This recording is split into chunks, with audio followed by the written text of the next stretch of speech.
Kak, Ya. ada orang pesan suruh datang pejabat. Katanya ada barang untuk saya. Oh ya.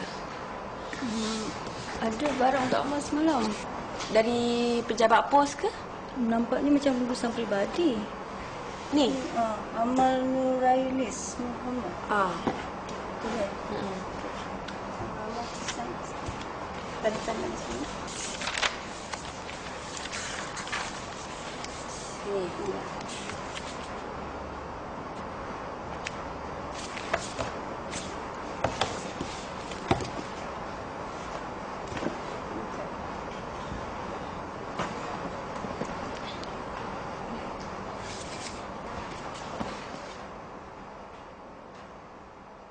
Dari Dr. Edi Saiful.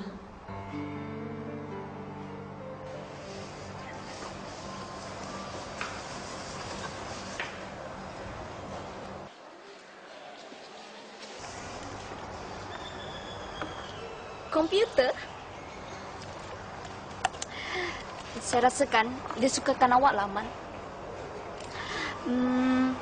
Paling kurang pun harga ni RM2,000.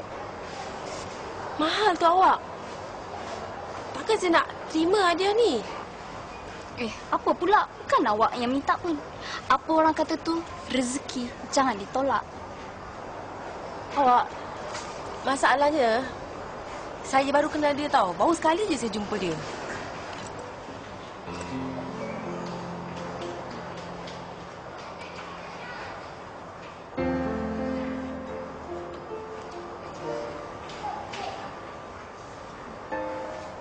Waalaikumsalam, Doktor.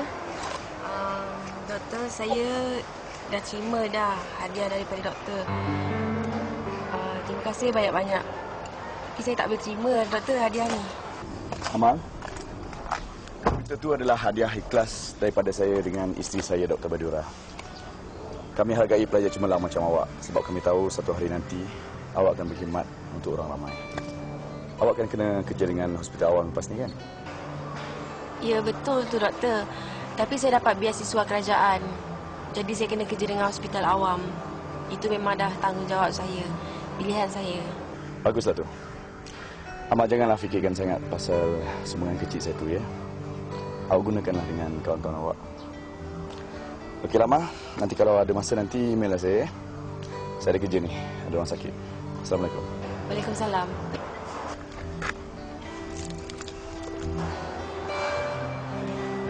Dia cakap guna dengan kawan-kawan.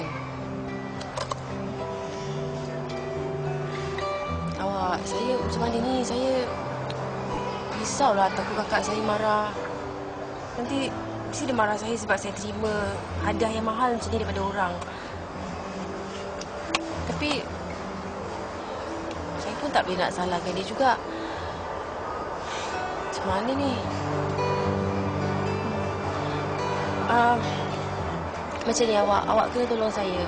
Nanti cuti semester ni awak bawa komputer ni balik dulu. Tapi kalau kakak saya datang, awak jangan sebut-sebut pula tau. Tak ada masalah. Saya boleh tolong jaga untuk awak. Bukan untuk saya, untuk kita. Apa-apa je.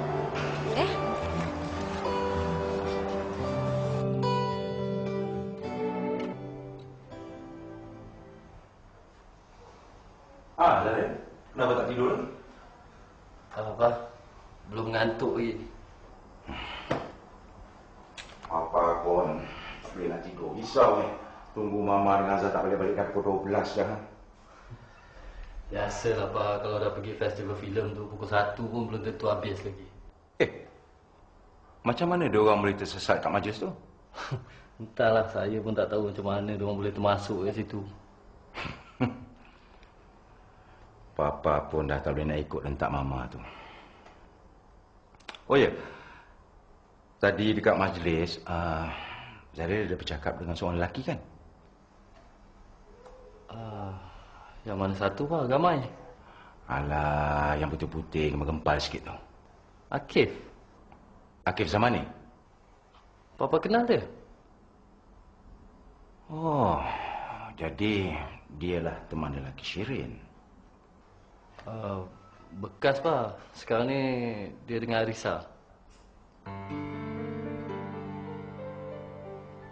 Arisa?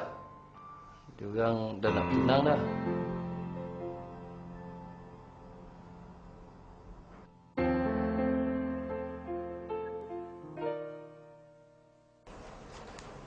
Tak pagi. Tak pagi. Ni, hari ni aku balik lambat lagi tau. Jadi kau kena cakap dengan Cik Aki siang-siang. Jadi macam itu. Nak keluar dengan Cik Abang? Kerja lebih masa. Makan dulu. Kena masak lagi? Alah, aku tak kisah.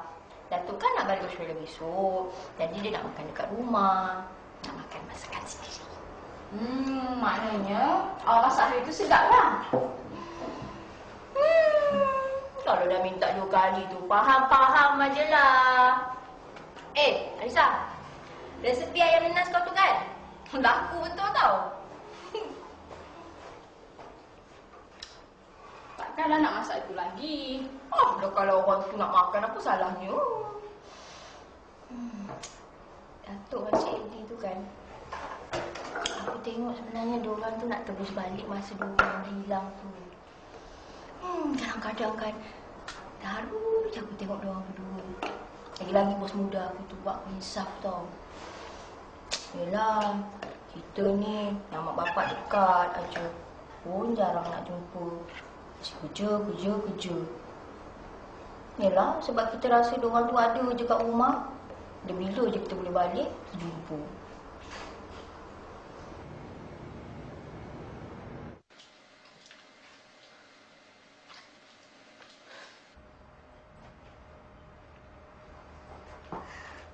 Awak tak boleh buat saya macam ni.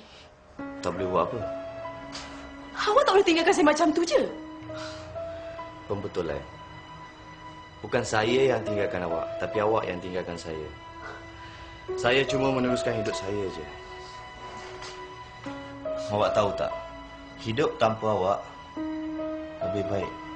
Lebih membahagiakan. Keith, saya tahu saya dah buat silap. Tapi saya sayangkan awak. Saya cintakan awak. Dah, cukuplah. Tak payah nak berlakon lagi. Lagipun saya bukan Akif yang awak kenal dulu. Saya tak cintakan awak. Dan kalau bukan dengan Arisa sekalipun, saya takkan balik dengan awak.